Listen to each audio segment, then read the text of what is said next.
These days the world is facing various severe conflicts and civil war declared in the name of race, or even faith.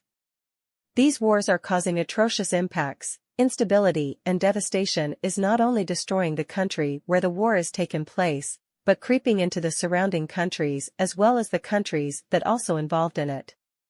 We can easily affect Syria, Yemen, Palestine, Egypt, Sudan, and other Muslim countries which suffered gravely from continuous wars. We couldn't turn a blind eye as to the cause of these wars. The main cause is shallowness in interpreting the religion that they embraced. Sometimes religion even used as a false doctrine to do violence in the name of faith, although we all could plainly see that those are only alibis for the sake of politics. The idyllic Islam spoke of another face of Islam, Islam as the treatise of salvation. This face of Islam was proposed by historical facts in the era of promulgation in Mecca and Medina during the time of the Prophet Pbuh. The Medina treatise's achievements was a real proof that Islam bore not only promulgation mission but also humanitarian mission. Islam is not merely a faith that brings Sharia law, but also a faith of civilization. Islamic doctrine had never been delivered wrapped in coercion, much less violence. Differences of point of views, ways of thinking and political views is a method to strengthen gadhab or the competition emotion, and to develop social awareness for collective benefits, both in the realm of nation and faith. History had recorded ideological movements trying to direct people's point of view into truth, because the trend of sectarian movements are counterproductive and deteriorating the society. This kind of group has been there since the time of the Prophet Pbuh, famously known as Khawarij, a representation of fanaticism from the leader of the Kabila, chipped off little by the followers of the Prophet Pbuh through a mutual understanding of social inclusion. Cadres of the Prophet Pbuh, with ample knowledge and wisdom, are students of the heirs of the Prophet Pbuh. They gave a significant contribution to the establishment of a cultured society. Local wisdom as the main principle of promulgation, done little by little and step by step, avoiding all offensive aspects, and not binary opposition which always laid up a right-wrong or black-white scheme, had its sources long into history. This is the principle of promulgation mirrored in Indonesian context, in the form of an institution with adequate methodology in contextualizing the absolute revelations into a relative reality. In Indonesia, this institution is known as the Nahdlatul Ulama, NU, which has branches abroad to propose regeneration mission and the promotion of internationalization of moderation in Islam. In the emergence of nation-state model, there showed a similarity between Pancasila, the Five Principles, as a constitutional base with the Medina treatise from the time of the Prophet Pbuh. During the time of the treatise, the state was able to accommodate Makashital Sharia as a universal concept for all the religions. According to the consensus of the ulama, Indonesia is not an Islamic state and simultaneously not a secular country. Indonesia is a peaceful country, Darussalam, or a Muslim country. Darussalam had normative and proactive support from the Nahdlatul Ulama, NU, as the biggest Islamic mass organization, without ruling out the other organizations. This moderation principle, Sharia speaking, explained the position of NU as an organization, naturally as a community, family-like, and Marifat speaking, is Islam itself. This socio-religious organization keeps its commitment with the founder's mission, and that is to keep the authentic message of the revelation through clear knowledge transmission and massive social transformation into the grassroots as well as into the ivory tower of elites. Attitudes toward politics and culture are the omitting of castes and pre-Islamic culture that do not correspond with the normative base and promulgation.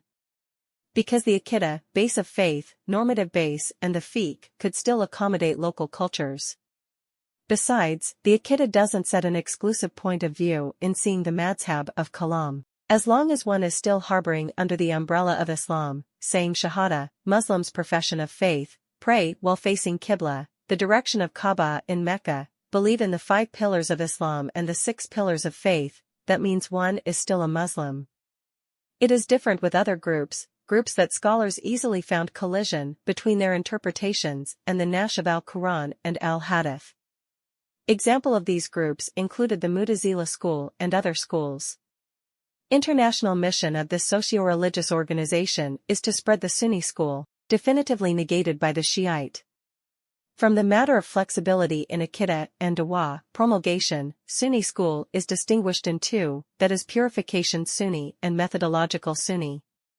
The purification school could be seen in the religious phenomenon in Saudi Arabia, later is called the Wahhabi.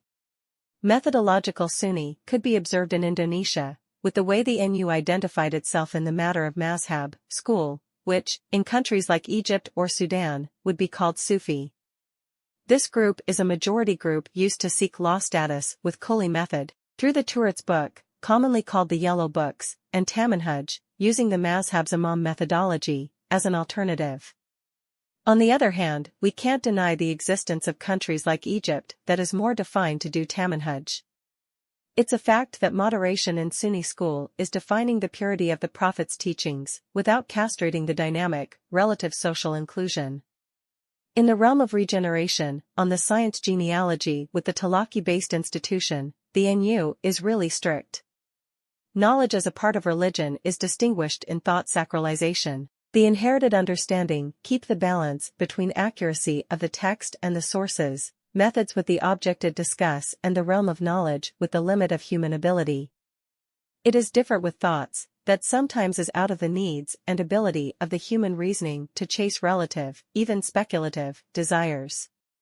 According to Islamic perspective, this is a proof NU has the scientific discipline. These three criterions are strengthened by the Jar Wadadil, which not present in the Western tradition when they reviewing Islam, except the Orientalists who are interested in reviewing Eastern culture with their myopic lenses, their manipulative interpretation or their science for science principle, which honesty is still need to be considered. Based on the above thoughts, Lakpstam NU Special Chapter Sudan designed a program for the strengthening of research methodology and inherited Turits from the classical ulama. We credited the classical ulama's books not because we are anti-methodology, but it was a form of cautiousness, and a consequence for the vinculum of the past generation's scientific transmission.